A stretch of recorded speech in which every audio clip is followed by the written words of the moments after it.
ಸಿಂಪಲ್ಲಾಗಿ ಹೀರೆಕಾಯಿ ಚಟ್ನಿನ ಹೇಗೆ ಮಾಡೋದು ಅಂತ ಹೇಳಿ ನೋಡೋಣ. ಮೊದಲನೇದಾಗಿ ಒಂದು ಹೀರೆಕಾಯಿನ ಚೆನ್ನಾಗಿ ತೊಳ್ಕೊಂಡಿದ್ದೀನಿ. ಅದನ್ನು ಸಿಪ್ಪೆಯ ಜೊತೆಗೆ ಸಣ್ಣ ಸಣ್ಣ ಪೀಸ್ಗಳನ್ನಾಗಿ ಕಟ್ ಮಾಡಿಟ್ಕೊಂಡಿದ್ದೀನಿ. ಅದನ್ನು ಮತ್ತೆ ಪುನಃ ನೀರಿನಲ್ಲಿ ಚೆನ್ನಾಗಿ ತೊಳ್ಕೊಳ್ಬೇಕಾಗತ್ತೆ.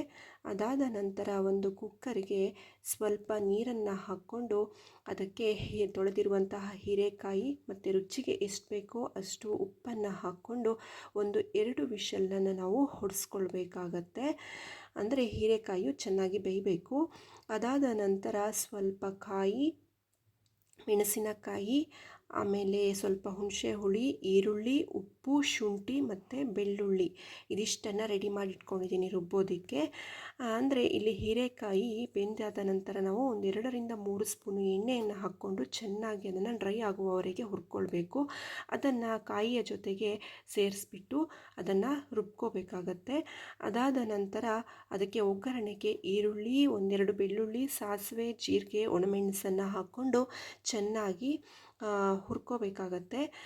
ಅದಾದ ನಂತರ ರುಬ್ಬಿರುವಂತಹ ಹೀರೆಕಾಯಿಯ ಚಟ್ನಿಯನ್ನು ಇದಕ್ಕೆ ಹಾಕಿಬಿಟ್ಟು ತಿರ್ಸ್ಕೋಬೇಕಾಗತ್ತೆ.